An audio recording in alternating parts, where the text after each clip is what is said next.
Good evening, ladies and gentlemen. Welcome to our forum today. I'm AINA as your moderator. Firstly, I would like to thank all the audience who managed to take some time for our interesting topic today. The issue today is how to attain happiness. As we know, mental illness is a current big issue which enables you to think about our topics that we highlight, and we are trying to solve the issue together by sharing beneficial and interesting ideas which will be delivered by our friends. Before we proceed to our forum, I would like to introduce our panelists today. The first one is AFIQ. Then our second panel today is AQILAH. Last but not least, our third panel, SHAHRUL AZIM. Good evening. Hope you all are fine. Many people have mental health concerns from time to time, but a mental health concern becomes a mental illness when ongoing signs and symptoms cause frequent stress and affect your ability to function. Example of mental illness include depression, anxiety disorders, eating disorders, and addictive behaviors. To overcome this problem, we need to have goals in life. Is it important to have goals in life? Yes, it is. It is important to have at least one goal. Why? When we have goals and we are determined to accomplish them, we awaken inner strength and motivation. Progress on our goals make us feel happier and more satisfied with life. It becomes something we would to work toward, and we start thinking about life as a pursuit. Then we start doing what life wants, like go to college, get married, get a good job and a nice house. And on the other side of this rainbow will be successful in life.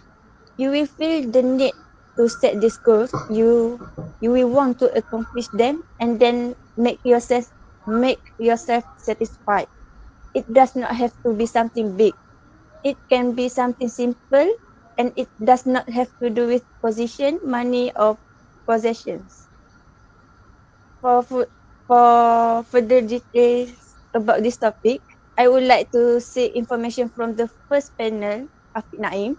As one of the UMK students, what do you think about this topic? Thank you, Miss Moderator. Assalamualaikum warahmatullahi wabarakatuh, and very good evening to all our panelists and audience. I'm, I am so glad to one of the panelists here. As Aina has said just now, I am first year student of UMK, and I am first year student UMK, and I think as student I should have a good relationship with others. From the article Harvard Health Publishing, scientists are investigating the biological and behavioral factor that account for the health benefit of connecting with others. For example, they found that it helps relieve harmful level of stress, which can adversely affect coronary artery, gut function, insulin regulation, and immune system. Another line of research suggests that caring behavior trigger the release of stress reduction hormone. Research has also identified range of activities that qualify as social support. From other help advising express as infection infection. In other in additional evidence suggests that life enhancing efficient of social support extend to give as well as to receive. All of this encouraging news because caring involving with other may one of easiest help suggest to access it in expensive it and it requires no special equipment to or argument, and we can engage in many ways. So first you can start with family. This because they are people that close to you and you have trust because trust need honest and integrity and keeping secret from people. So family also make you feel safe and comfortable with them and know they won't hurt you physically or emotionally. So second is you can search for people with same interest and hobby as you. This also can release your stress and because you do what you like. It's easy for you to communicate with people that same interest in you because you always have to to pick pick to communicate. When you find people with has same interest with you, you can also learn and teach them many things about hobby like people have interest in radio control atau RC like car just collecting or just collecting car because there are so many type of this car and there are many technology that used in this car like in engine use like engine and motor can this also can separate this social group so you can choose what can make you happy. Thank you, Afiq. That was a great point to be said. What can you say, Aqilah, with our topic today?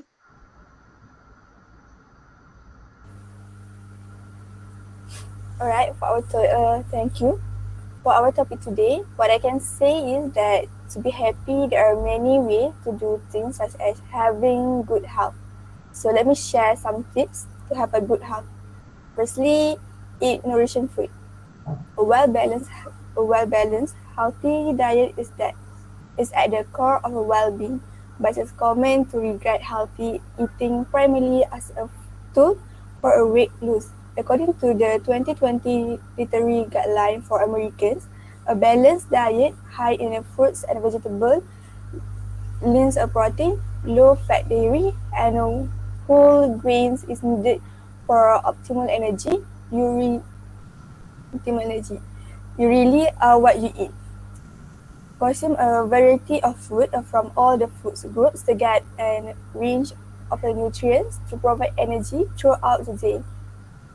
Opt for fresh or frozen fruits and vegetables, especially nutrient-dense dark and leafy greens and broccoli, as well as orange and vegetable like a carrot and a sweet potato. You can choose from many types of fish and recommend to choose from healthy protein options. Aim to eat 3 ounces of whole grain cereal, bread, rice, or pasta daily. Next, sleep 7 to 8 hours per night. For autism, sleep is one of the best things you can do to set yourself up for a successful, energized day. And the sleep deprivations can precipitate seriously health conditions, as well as negatively impact your mood, motivation, and energy level. Getting quality sleep is a healthy habit many people need to improve. Most adults need at least 7 to 8 hours of shut eyes right each night. So what prevent from getting it? Observe your sleep pattern if you struggle with sleep. Take note of how much you sleep each night. Factors that contribute to your sleep or lack of it, how rested you feel, and how much energy you have during your day. Then try sleep strategies to improve your sleep, like creating a relaxing and restful environment, minimizing light and noise. Establish a bedtime routine, managing stress and turning off electronic device. Whatever you decide to start with, be consistent. The utilizing the same sleep routine and sleep strategy will help develop your body's internal alarm clock and can lead to improved sleep quality. With improved sleep quality, people experience better health and improved emotional well-being, lower risk of a disease, and more productive. Last but not least, get regular exercise. Do you find yourself feeling lethargic halfway through the day? Have you ever gotten winded by simple everyday duties, such as a grocery shopping or household chores? The Department of Health and Human Services recommend that adults need at least 1,050 minutes of a moderate intensity physical activity each week. Contrary, contrary to what you may believe, this will add to your energy account and not subtract from it. Exercise release stress and tension, strengthens muscle and boost endurance and help your body work more effectively during other physical tasks or activity. Okay, thank you. Thanks for the long explanation, Kila. I believe from what you have said, it it is good for all of us to have good health. So what about your point of view from our topic today, Azim? Thank you, Miss Moderator. My opinion is we should create a balanced work life. There is no one right way to have a balanced work life. What works for one person may not for another. However, there are few key things you can do have to create more balanced work life. Here a tip for managing your time better and creating more organized workspace that will help you feel more in control of your work. Let's start it with improvising your time management. It is important to learn how to manage your time well so that you can dedicate enough time to work while maintaining your physical and mental health. The best way to improve your time management is to become more effective task manager. Set daily goals for yourself and create schedule that include everything you need to do that day. This will help you keep you on the task through the day and prevent you from taking too much at one time. It is it is also important to plan ahead for the week ahead and create to-do list for each day. This will this will allow you to organize your tasks and avoid feeling overwhelmed by the amount of work you have to do. It, it is also important to set aside time for family and friends outside of work. This will improve your mental health and allow you to balance your work life with the other parts of your life. It is also to create it is also important to create healthy workspace where you can stay organized and focus on your work. Be sure to eliminate distraction in your workspace and keep your laptop or other electronic device put away while you're working. This will allow you to focus and avoiding getting distracted. It is also important to create dedicated workspace in your home away from a distraction such as your family or pets. This will help you avoid the temptation to do work around the house or check emails once you get home the end of the day. It is also important to establish boundaries between work and personal life. This is especially important if you have a family or children that you are responsible for. When you take time off work to go on vacation or spend time with your family, do not bring works with you. This will help you stay focused on your job and be more productive when you are at work. Another important tip for managing your time is to schedule downtime every day to relax and clear your mind. This will help you refresh your mind and better focus when you return to work the next day. If you continue to work around the clock without taking time off, off to rest and relax, you will become fatigued and burn out. This can affect your productivity and cause you to become less effective at work. Maintaining a balance between work and life is essential for staying healthy and energized in the long run.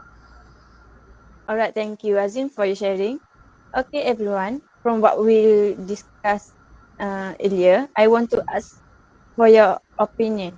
Which of the following suggestions would be the most effective way to attain happiness? Speakan, Afiq, what do you think?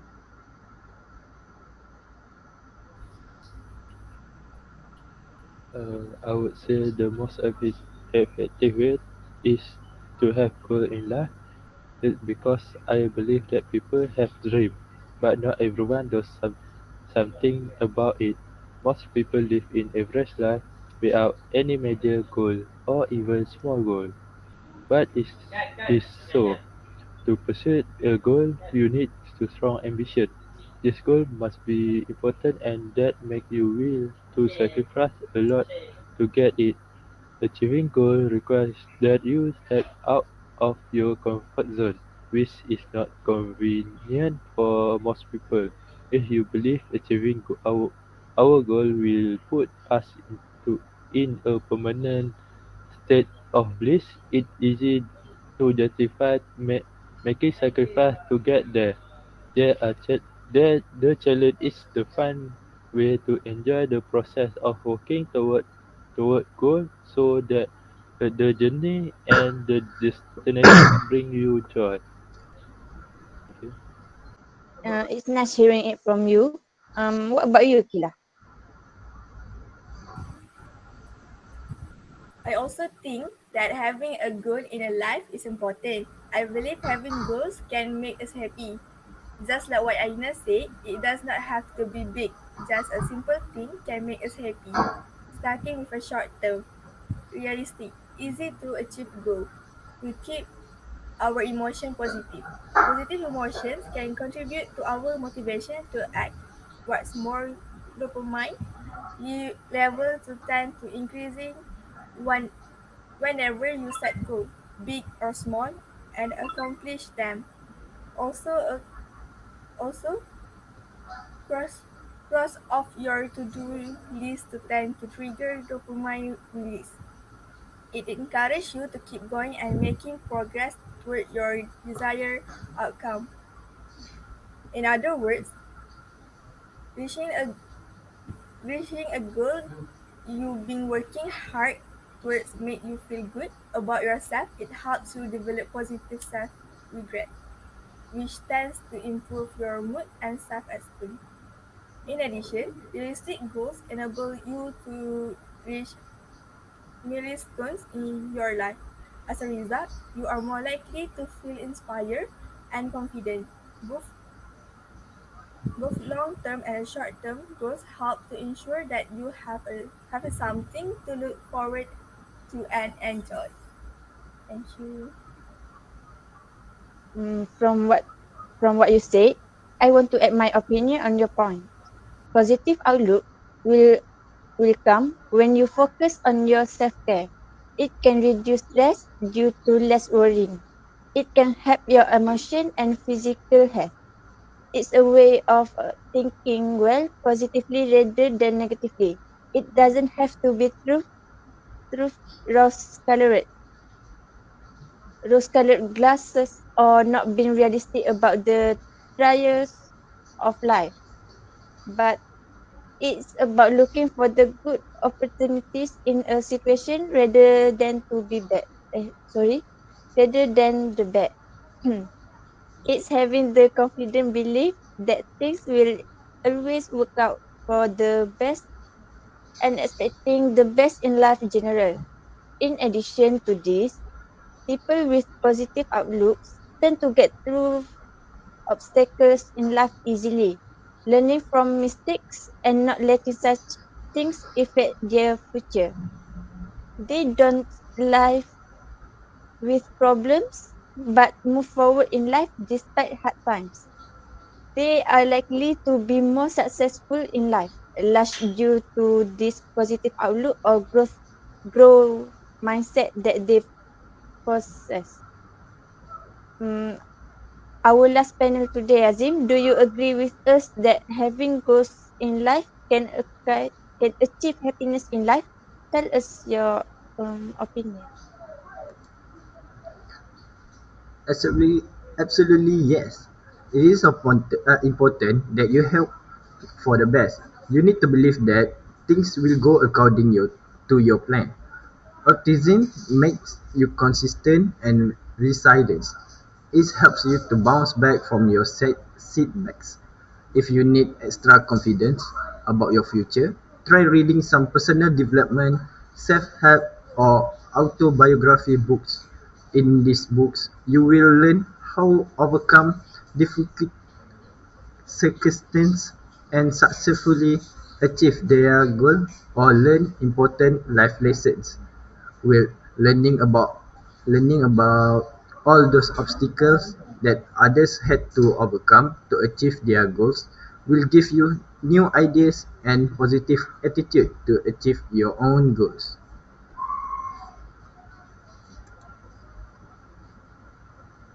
Thank you to all our panelists today. Finally, we have come to the end of our forum where we have shared a lot of knowledge which we didn't even know or thought before. Well, from what all our panelists shared just now, there are a few suggestions that overcome anxiety and stress. So it is everyone's right to choose how to deal with it. For the last word from me, I would like to thank again all ladies and gentlemen for tonight and also to our panelists. That's all for today. I will end our forum discussion with thanks to all the panels and audience. I'm sorry. Thank you and assalamualaikum.